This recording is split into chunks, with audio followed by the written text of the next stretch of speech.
আসসালামু আলাইকুম এভরিওয়ান, আরও একটি নতুন ক্লাসে সবাইকে স্বাগত জানাচ্ছি।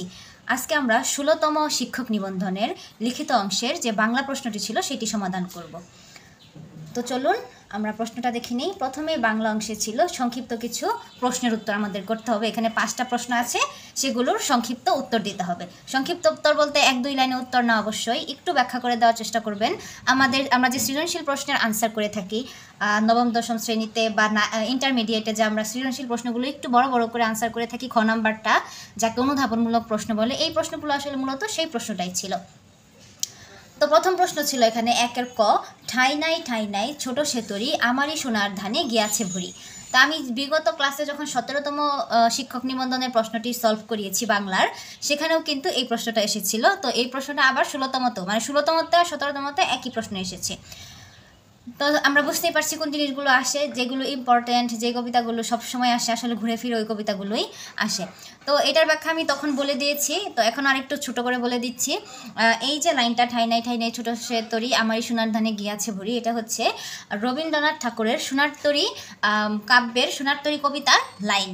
তো এখানে ব্যাপারটা এরকম ছিল যে মহাকাল যখন এসেছিল মানে নৌকা নিয়ে কালের পরিক্রমায়, কৃষকের মানে লেখক, যে কৃষকরূপী লেখক ছিল, ওনার কাছে যে ধান নিতে এসেছিল বা ওনার কর্ম, উনি কী কী করেছেন সেই কর্মগুলো নিতে যখন এসেছিল, তখন এক পর্যায়ে কৃষক দেখতে পান যে পুরাটা নৌকা ওনার কর্মে বা ধানে ভরে গিয়েছে।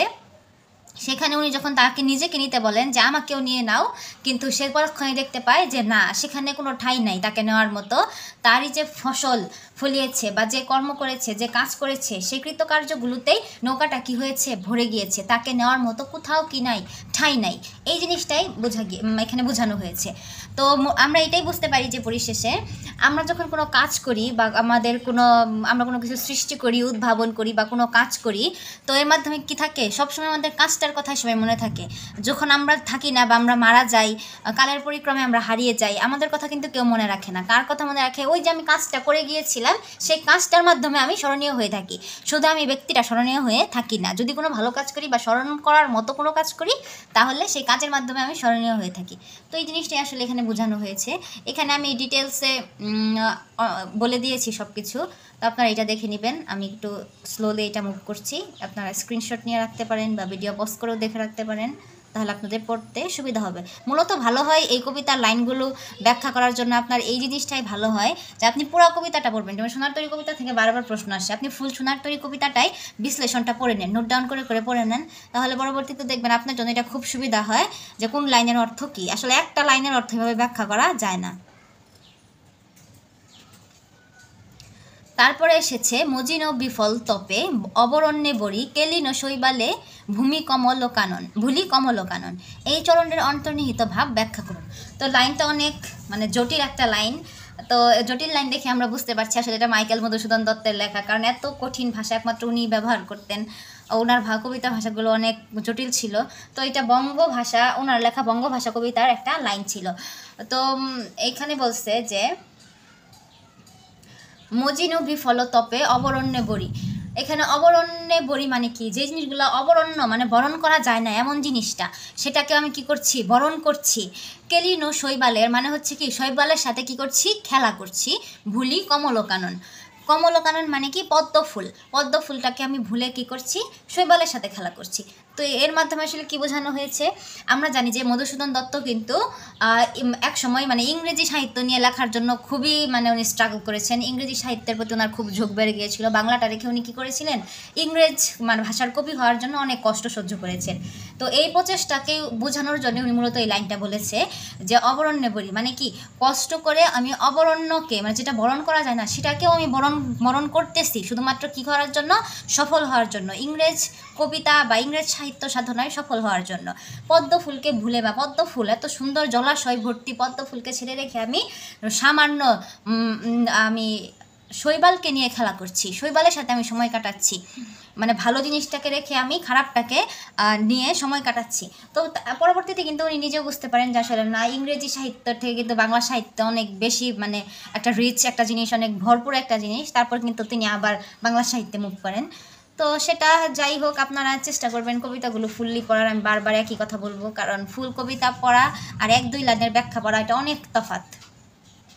পরবর্তী প্রশ্নে ছিল কবিতার আসন্ন বিজয় বলতে কি বোঝানো হয়েছে। তো কবিতার আসন্ন বিজয় বলতে এখানে বোঝানো হয়েছে কবি যে স্বাধীনতার স্বপ্ন যে দেখে, তার ভিতরে যে যে স্বপ্ন তিনি লালিত করেন, যেসব ভাবনা তিনি বাস্তবায়নের জন্য মনে মনে পুষে রেখেছেন, সেটাই বোঝানো হয়েছে। তো এই লাইনটা এসেছে লোকলোকান্তর কবিতা থেকে, লোকলোকান্তর কবিতা থেকে এটা এসেছে। কবিতাটি লিখেছিল কবি আল মাহমুদ। তো লোকলোকান্তর কবিতায় কবি বাংলাদেশের সবুজ প্রকৃতিতে পাখির প্রতীকে তার চেতনাকে তুলে ধরেছেন। মানে পাখির কাছে তার কি, তার চেতনার প্রতীক হচ্ছে একটা পাখি। তারপর প্রকৃতির মধ্যে তিনি নানা কিছু খুঁজে পান, প্রকৃতির অস্তিত্বে তিনি নিজেকে খুঁজে পান, মানবতার কল্যাণ ধ্বনি খুঁজে পান। তার হৃদয় তখন ব্যাকুল হয়ে যায়, সংসারের বন্ধন ছিন্ন করে তখন তিনি প্রকৃতির চেতনার সাথে নিজের চেতনাকে মেশাতে চান, নতুন করে জেগে উঠতে চান। মূলত ধ্বংসের মধ্যে দিয়ে যেতে যেতে কবি কী পান, ধ্বংসের মধ্যে দিয়ে হাঁটার সময়ও তিনি নতুন সৃষ্টি শৈলী জিনিসের আভাস পান, যে ধ্বংস থেকেও কী করা যায়, নতুন কোনো কিছু সৃষ্টি করা যায়। বিভিন্ন টানাপোড়েন জীবন সংগ্রামের মাধ্যমেও তিনি নানা কিছু আবিষ্কার করেন। মূলত এই জিনিসগুলোই বুঝিয়েছে এই কবিতার মাধ্যমে। এরপরে এসেছে মাঠে ঘাটে শ্রমসঙ্গী নানা জাতি ধর্মের বসতি চিরদিন বাংলাদেশি। এখানে বাংলাদেশের কোন বৈশিষ্ট্যকে তুলে ধরা হয়েছে। তো লাইনটা পরে আমরা বুঝতে পারছি এখানে একটা অসাম্প্রদায়িক চেতনাও বেশি এসেছে, কারণ শ্রমসঙ্গী, তারপর নানা ধরনের জাতি ধর্ম, নানা ধরনের মানুষের বসতি, সব মিলে কি আমাদের এই বাংলাদেশ সম্মিলিত একটা দেশ, সম্মিলিত একটা জাতিগোষ্ঠী হলাম আমরা বাংলাদেশিরা। আমাদের মধ্যে কোনো কি নেই, সাম্প্রদায়িক চেতনা নেই, কোনো ভেদাভেদ নেই। বাংলা মাটির যে সুধাগন্ধের সাথে মিশে থাকা বাংলাদেশিরা কোনোভাবেই বিভাজিত নয়, বাংলাদেশকে প্রতিষ্ঠা করার চেষ্টায় ও তৎপরবর্তী বিনির্মাণে এই ভূমির সকল সন্তান গুরুত্বপূর্ণ ভূমিকা পালন করে। তারপর আমরা সবাই একসাথে মিলেমিশে থাকি। জাতপাতের অসম্মতা অন্যান্য ক্ষেত্রে বিবেচিত হলেও বাংলাদেশের চেতনা ধারণ করার ক্ষেত্রে আমরা কি সবাই এক। অন্য কোনো ক্ষেত্রে যদি আমরা মানে ভিন্নতাও প্রকাশ করি, যখন আমরা সবাই মিলে বলি যে না বাংলাদেশি, তখন কিন্তু আমাদের ভিতরে আর কোনো কি থাকে না, ভিন্নতা থাকে না, তখন কিন্তু আমরা সবাই এক। যে ছোট কামার, যে কুমার, যে মুচি, সে যেমন বাংলাদেশি, কেউ যদি অনেক বড় অফিসারও হয় সেও কিন্তু বাংলাদেশি। এই দেশের চেতনার দিক দিয়ে কিন্তু আমরা এক, আমাদের ভিতরে কোনো কি নেই, সাম্প্রদায়িকতার চিহ্ন নেই। পরবর্তী প্রশ্ন, এমনভাবে কি করে তুমি বদলে গেলে, কে কেন বদলে গেল। তো এটা ছিল বিখ্যাত নেকলেস গল্পের একটা লাইন, গিদা মুপাসার শ্রেষ্ঠ গল্প নেকলেস। ফরাসি ভাষায় এই গল্পটা লেখা হয়েছিল, তো ওইটাকে আবার বাংলা অনুবাদ করা হয়েছে। তো এই গল্পটা অনেক সুন্দর একটা গল্প ছিল। একটা নকল হীরার নেকলেসের মাসুল গুনতে গিয়ে মাদাম লুইসের যে ছিল, তার জীবনে দুঃখ দুর্দশা নেমে আসে। একটা নাচের অনুষ্ঠানে পড়ে যাওয়ার জন্য মাদাম লুইসেল তার বান্ধবীর কাছ থেকে একটা হীরের নেকলেস নিয়ে আসে, কিন্তু আসলে সে নেকলেসটা থাকে নকল, সেভাবে সে নেকলেসটা আসল। তো কোনো একটা কারণে অনুষ্ঠানে নেকলেসটা হারিয়ে যায়, তখন মাদাম লুইসেল অনেক ভয় পেয়ে যায় যে এত দামি নেকলেসটা হারিয়ে গিয়েছে। সে তো আর জানতো না যে এটা নকল নেকলেস। তো এটাকে কী করতে হবে, এটা টাকাটা তো পরিশোধ করতে হবে, এই নেকলেসটা তো ওকে আবার ফিরিয়ে দিতে হবে। তো এর জন্য সে রোজগার করা শুরু করে, অনেক কষ্ট করে কাজ করে, ধারের টাকা সঞ্চয়ের জন্য সে সব ধরনের কাজ করে। তার নিজের সুন্দর চেহারার দিকে সে নজর দিতে পারে না। তার কি হয়, আস্তে আস্তে তাকে বয়স্ক মনে হয়, চুল অবিন্যস্ত থাকে, সে তার শরীর মানে কাপড় চোপড় এলোমেলো থাকে, নোংরা থাকে। তো সব কিছু মিলে তাকে এমন মনে হয় যে সে খুব গরিব, একদম মানে নিঃস্ব অমার্জিত একটা মেয়ে খুবই হয়ে যায়। তারপর তার বান্ধবীর সাথে যখন তার দেখা হয়, তখন তার বান্ধবী তাকে বলে যে তুমি এত এরকম কিভাবে হয়ে গেলে, তুমি তেমন ছিলে না, তোমার চেহারা স্বাস্থ্য এত রুগ্ন ভুগ্ন কেন এরকম হয়ে গেছে। তখন সে তাকে পুরো ব্যাপারটা খুলে বলে যে আসলে তোমার নেকলেসটা তো হারিয়ে গিয়েছিল, তো এটা ফিরিয়ে আনার জন্য বা এটা নতুন করে আরেকটা তোমাকে কিনে দেওয়ার জন্য আমি এই কাজ করি, আমি অনেক কষ্ট করি, পরিশ্রম করি, তো দ্যাটস ওয়াই আর কি আমার চেহারার এই অবস্থা। তারপর তার বান্ধবী আর কি অনেক আফসোস করে, যে বলে যে আসলে ওই নেকলেসটা নকল ছিল, নকল নেকলেসের জন্য তুমি এত কষ্ট করছো। এই ছিল আমাদের 5টি প্রশ্ন শেষ। এখন আমরা 2 নম্বর প্রশ্নে চলে আসি। 1 নম্বরটা শেষ হয়ে গেল। প্রথমেই ছিল প্রকৃতি নির্ণয় সহ প্রত্যয়ের নাম লিখুন। তো আমরা 17তম যখন সলভ করেছিলাম, তখন সেখানে কৃৎপ্রত্যয়, তদ্ধিত প্রত্যয়, কৃৎপ্রত্যয়, তদ্ধিত প্রত্যয়, মানে একটা করে কৃৎপ্রত্যয় এসেছে, একটা তদ্ধিত প্রত্যয়, এরকম করে এসেছিল। তো এখানে আবার তদ্ধিত প্রত্যয় মাত্র একটা এসেছে, কৃৎপ্রত্যয় বাকিগুলো সব কৃৎপ্রত্যয়ই এসেছে। তো তদ্ধিত প্রত্যয় আসুক আর কৃৎপ্রত্যয় আসুক, আমরা সবগুলোই ভালো করে সলভ করবো, যেন যেখান থেকে আসে আমরা যেন আনসার করতে পারি। প্রথমেই ছিল মায়াবী। মায়াবীর প্রকৃতি নির্ণয় সহ প্রত্যয়ের নাম লিখুন। তাহলে মায়া যুগ বি তদ্ধিত প্রত্যয়, উক্তি বস যুগ তি উক্তি কৃত প্রত্যয় কৃপা, কৃপ যুগ আ কৃপা, তারপরে নেতা, নির্যুক্তা নেতা, তারপরে আছে মূরক, মূর যুগ অক, মূরক, এগুলো সব ছিল কৃত প্রত্যয়। ও এখানে ছোট্ট একটি ভুল হয়েছে, টাইপিং মিস্টেক আর কি। এইটা হবে নেতা হবে নিযুক্তা, এই রটা হবে না, ডয়বিন্দু রটা হবে না, নিযুক্তা নেতা। আশা করব এগুলো আপনারা বুঝতে পেরেছেন। আপনাদেরকে আগেই বলেছি যে নবম দশম শ্রেণীর বই থেকে এগুলো সব আসে, আপনারা পড়ে নেবেন। তারপরে আছে নিচের শব্দগুলোর বিপরীত শব্দ লিখুন। বিপরীত শব্দ খুবই সহজ, এটা সবসময় আসে।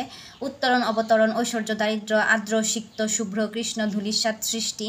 তো এগুলো খুবই সহজ, এগুলো একটু ভালো করে পড়লে আসলে পরীক্ষাতে ভালো করা সম্ভব।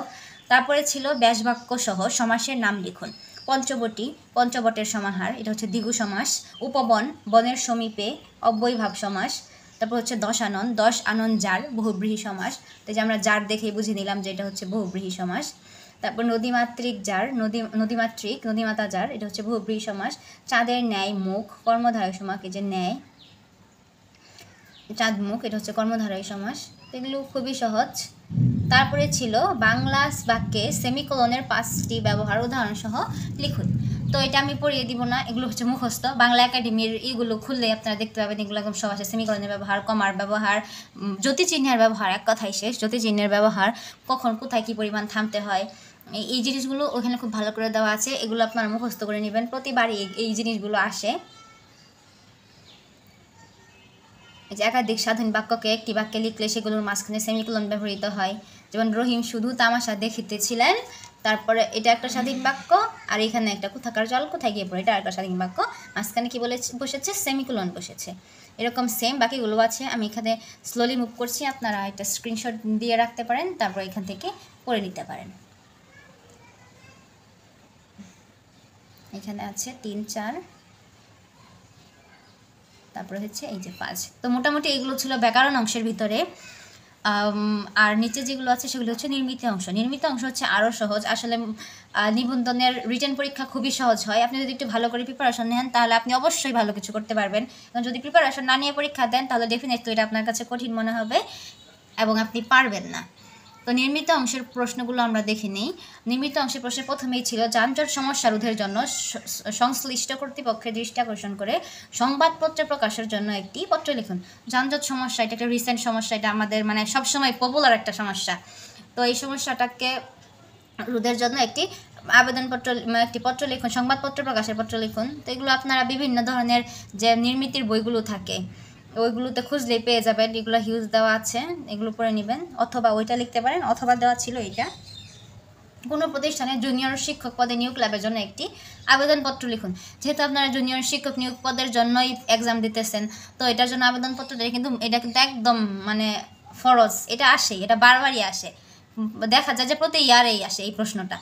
তো এটা যদি শিখে রাখেন, আসলে অটো দিয়ে দিলেন, সমস্যা নেই। তারপরে আছে ভাব সম্প্রসারণ, জীবে প্রেম করে যেইজন সেইজন সে বিছে ঈশ্বর। তো এটা অনেক ফেমাস একটা ভাব সম্প্রসারণ, এটাও আসে বারবার। অথবা এটা লিখতে পারেন, অথবা এটা লিখতে পারেন। মুকুট পরা শক্ত, কিন্তু মুকুট ত্যাগ করা আরও কঠিন, যেটা ইচ্ছা ওইটা লিখবেন। তো পরে আসছিল একটা সারাংশ, শ্রমকে শ্রদ্ধার সঙ্গে গ্রহণ করো কালী ধুলার মাঝে। তো যাই হোক, এটা শ্রম নিয়ে ছিল এই সারাংশটা। তো সারমর্ম কীভাবে লিখতে হয়, তো এগুলো তো আমরা জানি, এগুলো তো এখন নতুন করে পড়ে দেওয়ার মতো আসলে কিছু নেই। এগুলো আপনারা নিজেরা পড়বেন, বেশি বেশি করে প্র্যাকটিস করবেন। পড়ায় দেওয়ার থেকে নিজে পড়ে বেশি বেশি করে প্র্যাকটিস করা কিন্তু খুব বেশি দরকার। তো এই ছিল আমাদের বাংলার নিবন্ধনের যে 17তম নিবন্ধনের যে লিখিত প্রশ্নটা, সেটা তো খুব সুন্দরভাবে সলভ করলাম। এরপর যদি আপনাদের কোনো সমস্যা থাকে অবশ্যই কমেন্ট করে জানাবেন।